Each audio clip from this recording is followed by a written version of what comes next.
क्या हुआ जब एक विधवा महिला ने सांप से कर ली शादी? फिर जो हुआ उसे देखकर सब हैरान रह गए और जब सच्चाई सामने आई तो सबके होश उड़ गए। बहुत समय पहले की बात है। पहाड़ों और खेतों से घिरा हुआ एक छोटा सा गांव था, जहां मिट्टी की खुशबू, चिड़ियों की चहचहाहट और बैलों की घंटियों की धुन हर सुबह की पहचान होती थी। उस गांव के लोग सादगी से भरे हुए थे। उनकी जिंदगी का सबसे बड़ा सहारा खेती थी। उन्हीं लोगों के बीच एक विधवा स्त्री रहती थी जिसका नाम था संगीता। उसका चेहरा सुंदर था, पर उसकी आंखों में हमेशा एक गहरी उदासी झलकती थी। संगीता की उम्र ज्यादा नहीं थी, वो अब भी 30 के आसपास ही रही होगी, लेकिन जीवन की कठोर परिस्थितियों ने उसके चेहरे की मासूमियत को कहीं छिपा दिया था। संगीता के साथ उसकी बूढ़ी सास रहती थी। पतली दुबली, झुकी हुई कमर और सफेद बालों वाली ये महिला अब उम्र की उस दहलीज पर थी जहां शरीर साथ नहीं देता, पर मन बहू के सहारे जीने की कोशिश करता। वो अक्सर संगीता को कहती, बेटी तू मेरी बहू नहीं, मेरी बेटी है। जब से तू इस घर आई है तूने मेरा साथ नहीं छोड़ा। संगीता इन शब्दों को सुनकर अपने आंसुओं को छिपा लेती, लेकिन भीतर से उसका दिल टूट जाता। उसके पति को गुजरे हुए 5 साल हो चुके थे। गांव में किसी को ठीक ठीक पता नहीं था कि उसके पति के साथ हुआ क्या था। बस इतना सुना था कि एक दिन वो खेत गया और फिर कभी लौटकर नहीं आया। लोगों ने खोजा ढूंढा, पर कोई निशान न मिला। कुछ दिनों बाद एक बूढ़ी औरत ने आकर संगीता को खबर दी थी कि उसका पति अब इस दुनिया में नहीं है। उस दिन से संगीता की दुनिया बदल गई। वो और उसकी सास एक दूसरे के सहारे जीने लगे। सुबह होते ही संगीता सबसे पहले घर की सफाई करती, आंगन को गोबर से लीपती पोतती, चूल्हा जलाती, फिर सास के लिए पानी गर्म करती और उसे दबा देती। उसके बाद वो खेतों की ओर निकल जाती। खेत में दिन भर काम करना कोई आसान बात नहीं थी। तेज धूप, गर्म हवा और मिट्टी में झुक झुक कर काम करने से शरीर टूट जाता, लेकिन संगीता मजबूर थी। खेत से ही उसका और उसकी सास का जीवन चलता था। संगीता जब खेत में काम करती तो उसे अपने पति की बहुत याद आती। वो सोचती कि अगर उसका पति जिंदा होता तो दोनों मिलकर काम करते, बातें करते, हंसते। पर अब तो बस खेत थे, मिट्टी थी और यादें थी।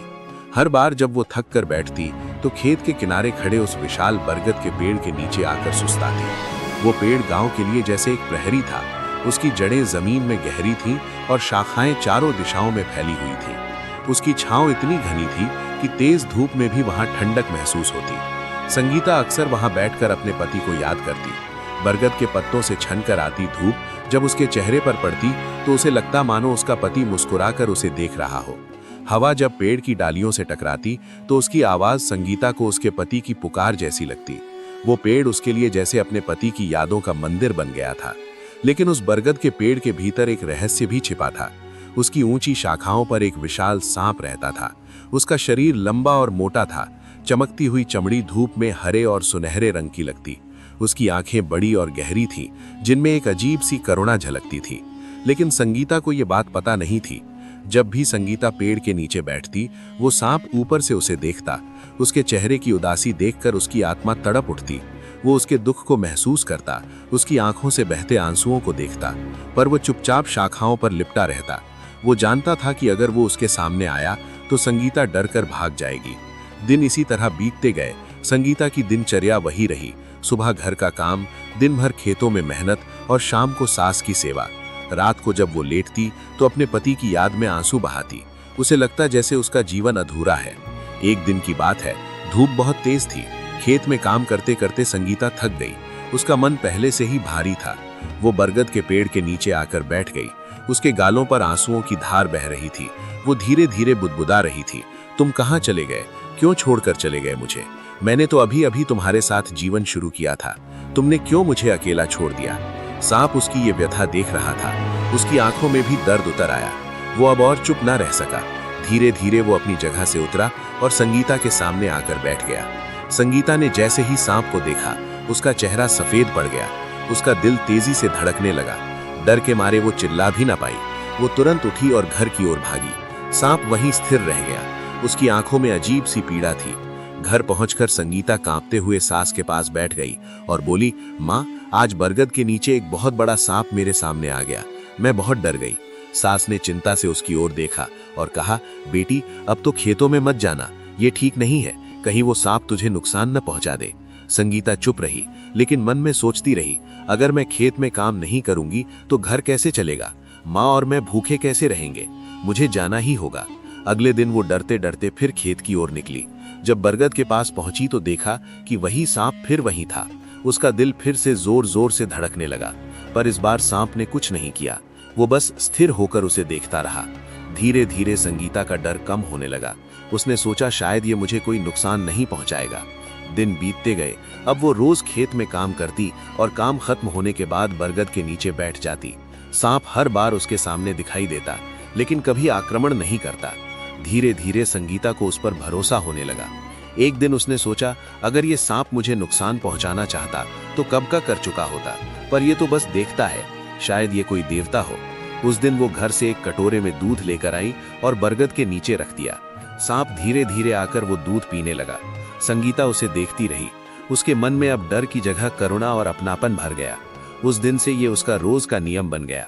खेत का काम खत्म करके वो सांप के लिए दूध रखती। सांप भी जैसे उसका इंतजार करता। ये रिश्ता अजीब था, एक स्त्री और एक सांप का, जिसमें भय नहीं था, केवल विश्वास और मौन था। संगीता अक्सर बरगद के नीचे बैठकर अपने पति को याद करती और अब उसे लगता कि ये सांप उसकी पीड़ा को बांट रहा है। उसकी आंखों में उसे एक अजीब सा अपनापन दिखता। एक दिन दोपहर का समय था। धूप थोड़ी हल्की हो गई थी और हवा में ठंडक घुल रही थी। संगीता हमेशा की तरह खेत का काम करके बरगद के नीचे बैठी थी। उसके चेहरे पर वही गहरी उदासी थी। तभी वहां से एक साधु गुजर रहे थे। साधु ने जैसे ही संगीता को देखा, उनके कदम वहीं रुक गए। उसके चेहरे की पीड़ा देखकर उन्होंने समझ लिया कि ये स्त्री कोई गहरा दुख छिपाए बैठी है। वे धीरे धीरे उसके पास आए और बोले, बेटी, तू इतनी उदास क्यों बैठी है? तेरे दिल पर कौन सा बोझ है? संगीता ने सिर झुकाकर साधु को प्रणाम किया, लेकिन कुछ बोली नहीं। उसकी आंखों से आंसू बह निकले। साधु की करुणा और गहरी हो गई। उन्होंने अपनी आंखें बंद की और दिव्य दृष्टि से उसके जीवन की झलक देखी। जब उन्होंने आंखें खोली तो उनकी नजर ऊपर गई। बरगद की मोटी शाखा पर लिपटा वही सांप उन्हें दिखाई दिया। साधु सब समझ गए। उन्होंने संगीता से कहा, बेटी, चिंता मत कर, सब ठीक हो जाएगा। संगीता ने आश्चर्य से उनकी ओर देखा, लेकिन कुछ समझ न पाई। उसकी चुप्पी और आंसुओं ने सब कुछ कह दिया था। साधु भी वहीं उसके पास बैठ गए। कुछ देर बाद उन्होंने गहरी आवाज में कहा, बेटी, तेरा पति जीवित है। संगीता चौंक गई। उसकी सांसें थम सी गईं। उसने कांपते स्वर में कहा, बाबा, आप क्या कह रहे हैं? 5 साल पहले तो मुझे बताया गया था कि मेरा पति अब इस दुनिया में नहीं है। साधु ने गंभीर स्वर में कहा, नहीं बेटी, तेरा पति मरा नहीं है। सच ये है कि वही सांप तेरा पति है। इतना सुनते ही संगीता स्तब्ध रह गई। उसकी आंखें फैल गईं। उसने अविश्वास से उस सांप की ओर देखा, जो अब धीरे धीरे पेड़ से उतरकर उनके पास आ रहा था। संगीता का मन उस समय अचंभित और भ्रमित दोनों था। उसने पहले कभी नहीं सोचा था कि उसका पति, जो 5 साल पहले अचानक इस दुनिया से गायब हो गया था, अब उसके सामने सांप के रूप में खड़ा हो सकता है। उसकी आंखों में विश्वास और डर की मिश्रित भावना थी। सांसें तेज हो गई थी और दिल इतनी तेजी से धड़क रहा था कि उसे अपने कानों में ही धड़कन सुनाई दे रही थी। वो कांपते हुए साधु की ओर देख रही थी और भीतर ही भीतर सोच रही थी, ये कैसे संभव है कि वही सांप मेरा पति हो। साधु ने उसकी आंखों में झांकते हुए गहरी सांस ली। उन्होंने संगीता को समझाया, बेटी, ये सत्य है। 5 साल पहले जब तुम्हारा पति खेत में काम कर रहा था, उसी समय गांव में मोहिनी नाम की एक शक्तिशाली जादूगरनी आई थी। उसके पास अद्भुत और अनोखी शक्तियां थीं। उसकी दृष्टि में तुम्हारा पति बहुत सुंदर और साहसी प्रतीत हुआ। मोहिनी ने सोचा कि अगर वो उसे अपने नियंत्रण में कर ले तो उसकी शक्ति और भी अधिक बढ़ जाएगी। उसने तुम्हारे पति से विवाह का प्रस्ताव रखा, लेकिन उसने दृढ़ता से इनकार कर दिया। उसने कहा, मैं शादीशुदा और एक सच्चा पति हूँ, मैं किसी और से विवाह नहीं कर सकता। मोहिनी ने कई बार प्रस्ताव रखा, पर जब तुम्हारे पति ने ठान लिया कि वो उसे न स्वीकारेगा, तब उसने क्रोध में आकर अपनी शक्तियों का प्रयोग किया। उसने तुम्हारे पति को सांप का रूप दे दिया। यही कारण है कि वो बरगद के पेड़ की शाखाओं पर 5 साल से प्रतीक्षा कर रहा है। अगर वो इस पेड़ या इसकी छांव से दूर जाता तो वो फिर कभी मानव रूप में लौट नहीं सकता। संगीता के मन में ये सुनकर असीम हताशा और अविश्वास का मिश्रण फैल गया। उसकी आंखों में आंसू भर आए और उसका दिल टूट सा गया। 5 साल की दूरी, 5 साल का अकेलापन और अब ये अजीब सत्य, सब कुछ उसके सामने था। उसने धीरे धीरे साधु से पूछा, बाबा, क्या सच में कोई उपाय है कि वो फिर से इंसान बन सके? क्या मैं उसे दोबारा अपने हाथों में ले सकती हूँ? साधु ने मुस्कुराते हुए कहा, हाँ, उपाय है, पर यह केवल तुम्हारे प्रेम और विश्वास की शक्ति से ही संभव है। तुमको वही करना होगा जो मैं कह रहा हूँ। तुम्हें अपने पति से पुनः विवाह करना होगा। पर ध्यान रहे, ये शादी केवल उसी बरगद के पेड़ के नीचे होगी। अगर तुम ये कदम नहीं उठाओगी तो वो फिर कभी इंसानी रूप में लौट नहीं पाएगा। ये जगह उसकी शक्ति और प्रेम के लिए अनुकूल है। संगीता ने थोड़ी देर मनन किया। उसने महसूस किया कि ये उसके जीवन की सबसे बड़ी परीक्षा है। अपने पति को फिर से अपने पास पाने का अवसर, पर इतनी अद्भुत कठिनाई और रहस्य। उसके मन में डर और आशा दोनों थे।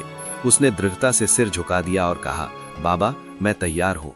जो भी करना होगा मैं करूंगी। कृपया इसे सच कर दीजिए। साधु ने अपनी दिव्य शक्ति का प्रयोग करना शुरू किया। उन्होंने पेड़ के चारों ओर मंत्रों की ध्वनि फैलाई। हवा में हल्की हल्की हलचल हुई। पत्तों की सरसराहट और सूरज की किरणों की चमक कुछ अजीब ढंग से बढ़ गई। संगीता ने अपने हाथ जोड़ लिए और आंखें बंद कर ली। उसने अपने भीतर भगवान से प्रार्थना की, हे प्रभु, कृपा करें कि मेरे पति मेरे पास लौट आए।